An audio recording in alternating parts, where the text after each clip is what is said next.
Syria में बशर अल असद की सत्ता खत्म होने के बाद भी हिंसा रुकने का नाम नहीं ले रही है। देश में नई इस्लामी सरकार के आने के बाद से अलवी समुदाय के खिलाफ हमले बढ़ गए हैं। ताज़ा संघर्ष असद समर्थकों और सरकारी बलों के बीच अलवी बहुल इलाकों में हो रहा है, जिसमें अब तक 1000 से ज्यादा लोग मारे जा चुके हैं। इनमें से अधिकतर नागरिक बताए जा रहे हैं। अलवी समुदाय शिया इस्लाम का एक शाखा है जो सीरिया के तटीय इलाकों खासकर लटाकिया और टार्टूस में बसा है। ये समुदाय दशकों तक सीरिया की सत्ता में प्रभावी रहा क्योंकि पूर्व राष्ट्रपति बशर अल असद खुद अलवी थे। असद शासन में इस समुदाय को विशेष लाभ मिलता था, जिससे बहुसंख्यक सुन्नी आबादी में असंतोष था। आपको बता दें कि असद सरकार के पतन के बाद सुन्नी बहुल नई सरकार ने सत्ता संभाली, लेकिन अलवियों के खिलाफ हिंसा जारी रही।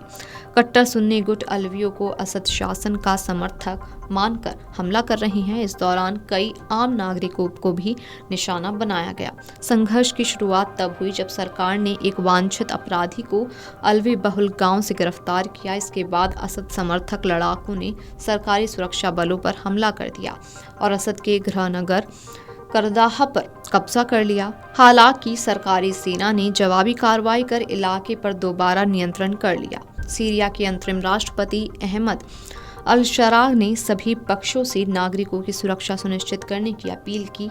सरकार ने हिंसा की जांच के लिए एक स्वतंत्र समिति बनाई है, जबकि कई मानवाधिकार संगठनों ने कहा है कि अलवियों के खिलाफ बदले की कार्रवाई की जा रही है। वहीं सीरियाई सेना के प्रवक्ता ने कहा कि सरकार अभी आतंकियों के खिलाफ कार्रवाई करेगी। हालांकि अभी भी कई इलाकों में तनाव बना हुआ है और हिंसा के जल्द थमने की कोई संभावना नजर नहीं आ रही है। सीरिया में पूर्व प्रेसिडेंट बशर अल असद समर्थकों और मौजूदा अंतरिम राष्ट्रपति अहमद अल-शरा सरकार के एचटीएस सुरक्षा बलों के बीच लड़ाई तेज हो गई है। असद के अलावी समुदाय के लड़ाकों और सरकारी सुरक्षा बलों के बीच झड़पों को 2 दिन में 180 से ज्यादा लोगों की मौत हो चुकी है। सरकार का कहना है कि असद के वफादार लड़ाकों ने सुरक्षा बलों पर हमला किया, जिससे हिंसा शुरू हुई। दूसरी ओर सुरक्षा बलों पर रिहायशी इलाकों पर बमबारी करने का आरोप है। सीरिया में बीते साल दिसंबर में बशर अल असद को सत्ता से हटाए जाने के समय हुए बवाल के बाद ये सबसे भीषण हिंसक झड़प है। सीरिया में हिंसा पर सऊदी अरब, तुर्की, रूस, ईरान और यूएन ने चिंता जताई है। मीडिया रिपोर्ट्स के मुताबिक पश्चिमी सीरिया के तटीय क्षेत्र में अलवी समुदाय के लड़ाकों को काबू करने में सीरियाई सुरक्षा बलों को कड़ी मशक्कत करनी पड़ रही है। Syria observatory for human rights ने इस हिंसा में 180 लोगों की मौत की पुष्टि की है। हिंसा का शिकार इलाका अलवी समुदाय का गढ़ माना जाता है। पूर्व राष्ट्रपति असद भी इस समुदाय से आते हैं। असद को बीते साल दिसंबर में अल-जलानी के नेतृत्व में एचटीएस ने सत्ता से बेदखल कर दिया था। वे फिलहाल रूस में शरण लिए हुए हैं।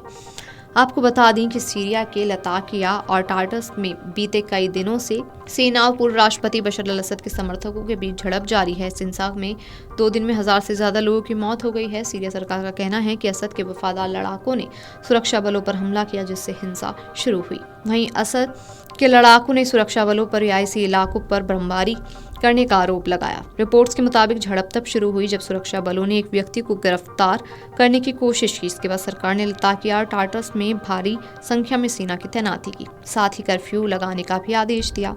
लताकिया और टार्टस प्रांतों में हिंसा ने अबू मोहम्मद अल-जुलानी के नेतृत्व वाली सरकार के लिए चुनौती खड़ी कर दी है। ये इलाका अलवी समुदाय के गढ़ हैं जो पूर्व राष्ट्रपति बशर अल असद के प्रति वफादार रहे हैं। सीरिया में बीते साल दिसंबर में बशर अल असद को सत्ता से हटाने के बाद ये सबसे बड़ी और भीषण हिंसक झड़प है। वीडियो डेस्क अमरुजाला.com। अगर आप ये वीडियो YouTube पर देख रहे हैं तो हमारे चैनल को सब्सक्राइब कर बेल आइकन दबाएं और Facebook पर देख रहे हैं तो हमारे पेज को लाइक करें। 8 मिलियन प्लस सब्सक्राइबर, आपके इस भरोसे के लिए बहुत धन्यवाद।